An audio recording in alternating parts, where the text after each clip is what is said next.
তুমি যে ওই মেয়েটার কথা বলছো, তাহলে ওই মেয়েটা তো আমাদের বাড়িতে আসলে ভালোই হবে। আমি তো তোমাকে মাসে মাসে 3,000 টাকা করে পাঠাই, ওরা ওর জন্য পাঠাবে। তুই এত বড় কথা আমায় বলতে পারলি? কি বাবা, জবাবটা মনের মতো হয়েছে তো? বাবা, তুমি নতুন মায়ের মন রাখতে মাসে মাসে দিদির কাছ থেকে টাকা নিচ্ছ না, কিন্তু এদের সংসারে মাথা ঘুরছে। এখানে তুমি আর বিষ ঢালতে চেও না। ছোটবেলা থেকেই তো তুমি আমাকে চুপ করিয়ে রেখেছো বাবা, কিন্তু আর তুমি আমাকে চুপ করিয়ে রাখতে পারবে না। দিনের পর দিন তোমার স্বার্থপরতা দেখে এবার আমি মুখ খুলতে বাধ্য হচ্ছি। চুপ করে মূর্খ। আমি মূর্খ এ কথা তো সকলেই জানে বাবা, কিন্তু বাবা নিজের স্বার্থ সিদ্ধির জন্য যে মেয়ের সংসারে ভাঙন ধরাতে চায় তাকে তো আর পণ্ডিত বলা যায় না।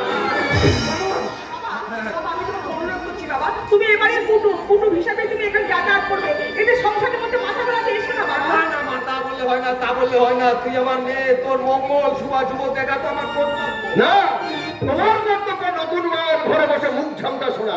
এখানে তোমার কোনো কর্তব্য নেই। তোমাদের কথাবার্তাগুলো শুনেছি। হ্যাঁ হ্যাঁ, আমি ভালো করে শুনছি আর শুনেছি আর ভাবছি। কি ভাবছিস? কমলের মধ্যে যে মনুষ্যত্ব জ্ঞান আছে, তোমার মধ্যে তার বিন্দু মাত্র নেই বাবা।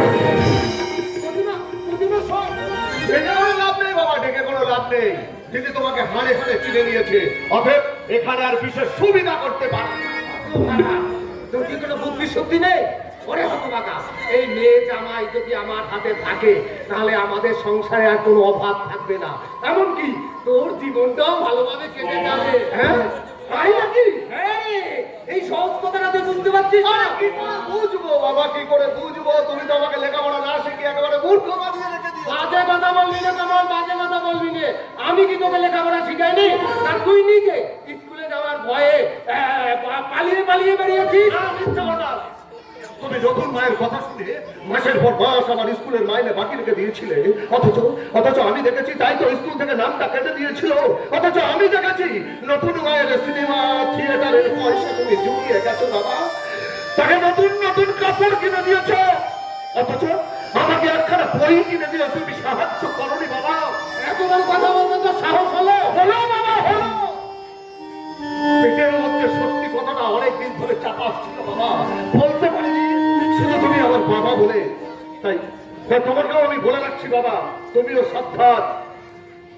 তুমি আগের পরে যদি কোনো কথা বলো, তুমি যে পথে চলেছো সে পথ বড় পিচ্ছিল বাবা। কি বাজে কথা বলছিস? আমি বাজে কথা বলছি না বাবা, তুমি আমাকে অবিচার করছো করো, তাতে কোনো আমার দুঃখ নেই বাবা, কিন্তু আমার দিদির সংসারে যদি ভাঙন ধরাতে চাও তাহলে কিন্তু আমি বাবা বলে তোমাকে খাতির করবো না।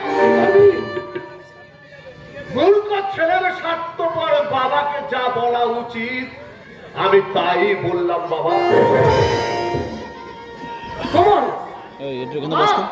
আমি পরে বসছি। তোমাকে জোর করে অনুরোধ করছি, তুমি এই পথে আর এসো না।